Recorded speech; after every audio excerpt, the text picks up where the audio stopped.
بسم الله الرحمن الرحیم.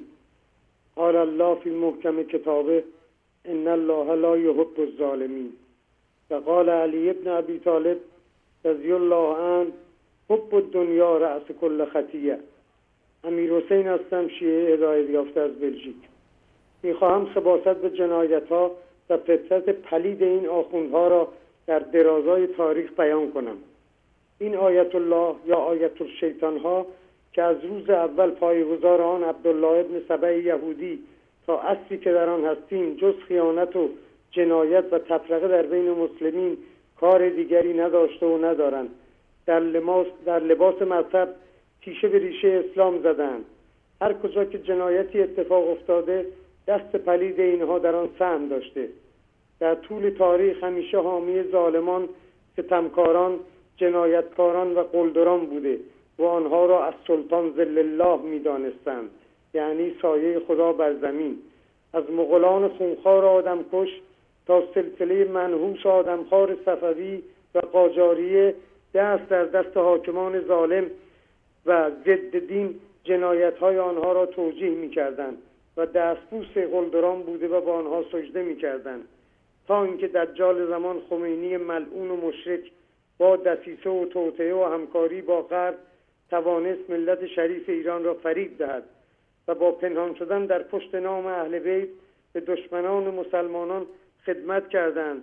زمانی که خلافت عثمانی کمر کفار را شکسته بود و ارتش‌های اروپایی خواب نداشتند، اینها به کمک آمدند و با حمایت جنایتکاران صفوی از پشت به حکومت دولت عثمانی ضربه زدند و با زور شمشیر و قتل و غارت مذهب پوشالی خود را بر مردم ایران تحمیل کردند که الناس یتبعون دین ملوکهم، و مردم را تابع دین و مذهب خود کردند و با توهین به پیامبر اسلام و همسران و یاران وی خنجری بر قلب مسلمین وارد کردند و با قال باقر و قال صادق هر دروغی را که خواستند به اسم اهل بیت به خورد مردم دادند و با قبر پرستی و شرکیات مردم را از قرآن و سنت دور کردند و به جای این که متوسل به خداوند شوند گفتند حضرت عباس باب الحوائج است و در پشت وانت و اتوبوس نوشتند بیمه ابوالفضل به جای یامن اسم او دوا و ذکر او شفا،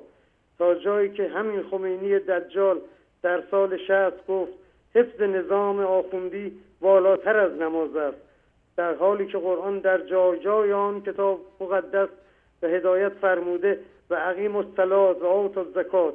قرآن می‌فرماید اگر بین دو طایفه از مسلمین جنگ در گرفت صلح کنید. خمینی گفت صلح با اسلام و کفر معنا ندارد، در صورتی که سربازان عراقی مسلمان بودند نه کافر. بعد گفت این جنگ اگر 20 سال طول بکشد ما ایستاده ایم. گفت ما مکلف هستیم که مانند حسین ابن علی وارد جنگ شویم، چه پیروز شویم و چه شکست بخوریم، تکلیف داریم. ولی وقتی دید سنبه پرزوره است قطعنامه را قبول کرد. خداوند می‌فرماید یهود و نصارا را اولیای خود نگیرید. خمینی رفت خود را به دامن چین کمونیست و روسیه ضد دین و ضد خدا انداخت و آنها را اولیای خود قرار داد. شعار داد نه شرقی و نه غربی، ولی هم شرقی بود و هم غربی. در بالای منابر در رژیم گذشته همین آخوندها میگفتند خلخال از پای یک زن یهودی در بازار کوفه در آوردند. وقتی خبر به حضرت علی رسید فرمود هر مسلمانی اگر از شنیدن این خبر بمیرد حرجی بر او نیست. ولی در حکومت اسلامی که به قول آخوندا حکومت الله بر روی زمین است و ولی فقیه از طرف امام زمان منصوب شده، میلیاردها دلار و ریال ملت ایران را می‌دزدند و می‌خورند و رهبر میگوید کشش ندهید. پاکترین دولت اسلامی که احمدی نژاد بود فاسدترین دولت رژیم جمهوری اسلامی بود که آقای رئیس جمهور میگفت امام زمان جهان را مدیریت میکند.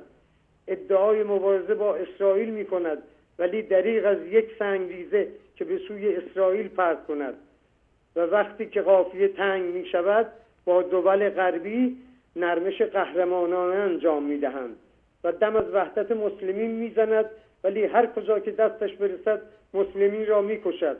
صدها انسان بیگناه را به جرم آزادی خواهی میگیرند زندانی میکنند، شکنجه میکنند، بعد خود را پیرو حسین بن علی میدانند و او را سرور آزادگان عالم میدانند، ولی در عمل 80 میلیون انسان را در بند و اسارت و فقر و بدبختی و بیکاری و گرانی نگاه داشتند و در این حال خود را ولی امر مسلمین جهان میدانند و انقلاب اسلامی را انفجار نوری که باعث فقر و فساد و فحشا شده و ملتی را به کام نیستی و مرگ کشانده و رژیم گذشته که یک نفر رباخوار نبود ولی الان یک ملت را رباخوار کرده.